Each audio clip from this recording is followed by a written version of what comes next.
নমস্কার, জয় শ্রী গণেশ। স্বাগতম আপনাদের প্রত্যেককে আজকের বিশেষ পর্বের অনুষ্ঠানে। আলোচনা করব মকর রাশির জাতক জাতিকাদের নিয়ে। ক্যাপ্রিকন হচ্ছে পাহাড়ের মতো। ক্যাপ্রিকন একটা পাহাড়।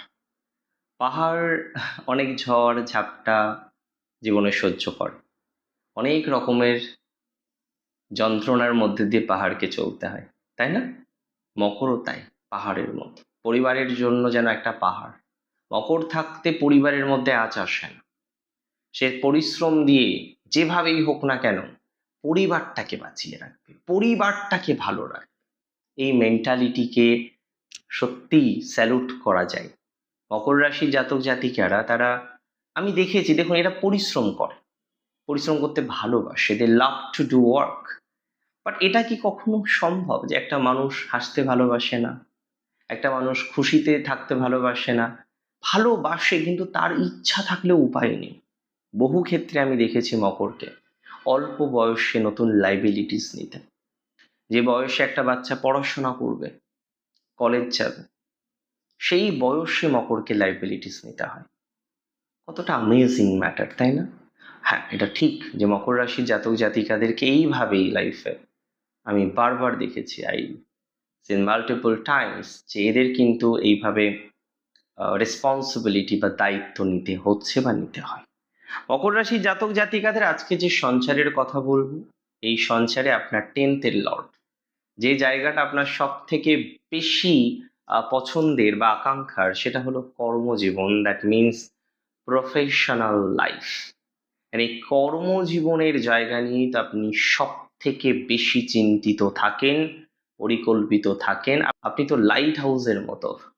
লাইট হাউস যেমন উত্তাল সমুদ্রের ঝড় অন্ধকার একাকিত্বের মাঝেও অবিচল দাঁড়িয়ে থাকে, অবিচল দাঁড়িয়ে থাকার চেষ্টা করে এবং পথভ্রষ্ট জাহাজকে পথ দেখায়, দিশা দেখায়।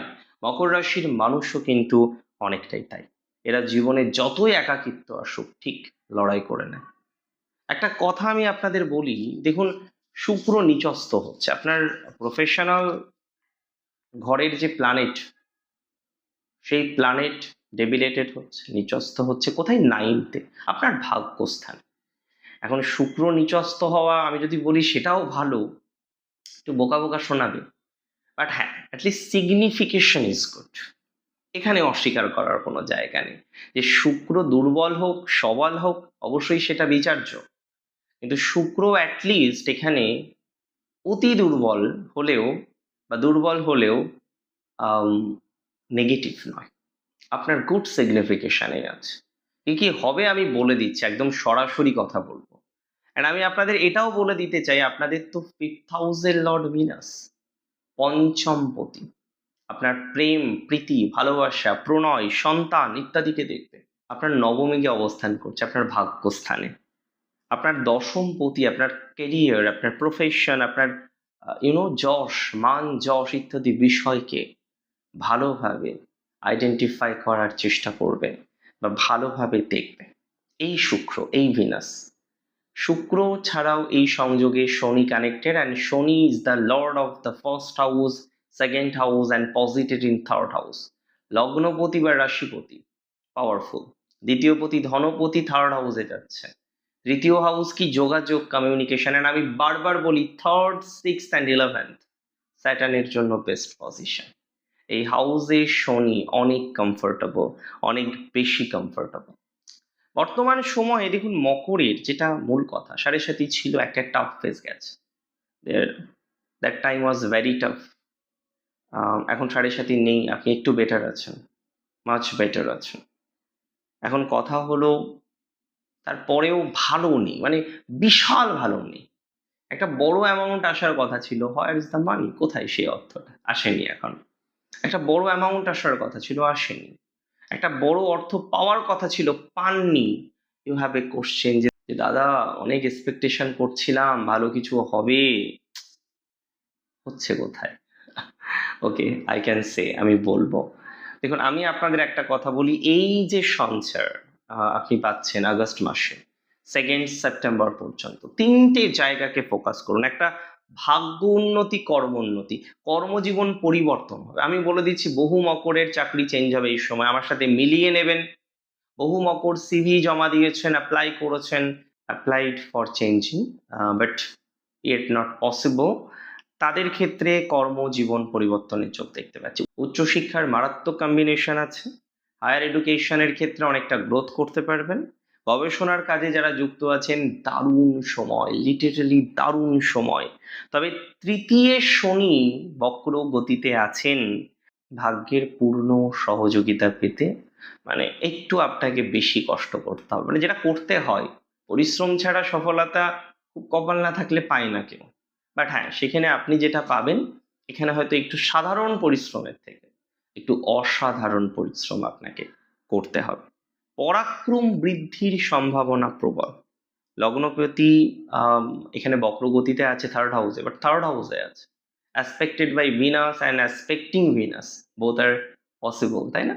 অ্যাসপেক্টেড বাই মানে দৃষ্টি পাচ্ছে শুক্র দ্বারা, আর অ্যাসপেক্টিং ভিনাস মানে শুক্রকে দৃষ্টি দিচ্ছে। তো দুটোই তো পসিবল, এখানে মিউচুয়াল অ্যাসপেক্ট আছে না দুটো প্ল্যানেটের। তো আমি বলে দিই, এই সময়ে আপনার পরিশ্রম দুগুণ বাড়বে, কিন্তু লাভও দুগুণ বাড়বে, লাভ 3 গুণ বাড়বে মাঝে মাঝে। ধর্মীয় যাত্রা হতে পারে। উচ্চশিক্ষায় যাদের এতদিন বাধা ছিল, বিঘ্ন ছিল, একটা ডিস্টারবেন্স ছিল, তারা ভালো ফল পাবেন। আমি খুব দায়িত্ব নিয়ে বলতে চাই, আপনাদের অনেকের দেখবেন পরাক্রম বাড়বে। ভাই বোনেদের সাথে যদিও মাঝখানে দূরত্ব বেড়েছিল, এখন যে দূরত্ব পুরোপুরি মিনিমাইজ হয়ে যাবে বা জিরো হয়ে যাবে, I never said that. But এটা আমাকে বলতে হবে যে দূরত্বের পরিমাণটা, the amount or the distance, এটা কিন্তু অনেকটাই মিনিমাইজ হতে পারে। মকরের দাম্পত্য জীবনে একটু পরিবর্তন আছে। শ্বশুর বাড়ির সাথে তো অনেকের অনেক সমস্যা, তবে শ্রবণা যেভাবে অ্যাডজাস্ট করে, আমার মনে হয় এটা আউট অফ দ্য বক্স কি অ্যাডজাস্টমেন্ট করে, আউট অফ দ্য লিমিট কি অ্যাডজাস্টমেন্ট করে। এবং এই কোয়ালিটিটাকেও আমার খুব পছন্দ, শ্রবণার এই কোয়ালিটিটাকে, যে তারা অ্যাডজাস্ট করতে পারে। কি মারাত্মক অ্যাডজাস্ট করতে পারে, আপনি না দেখলে কখনো বিশ্বাস করতে পারবেন না যে অ্যাডজাস্ট লেভেলটা কত দূর। কি মারাত্মক অ্যাডজাস্টমেন্ট শ্রবণার।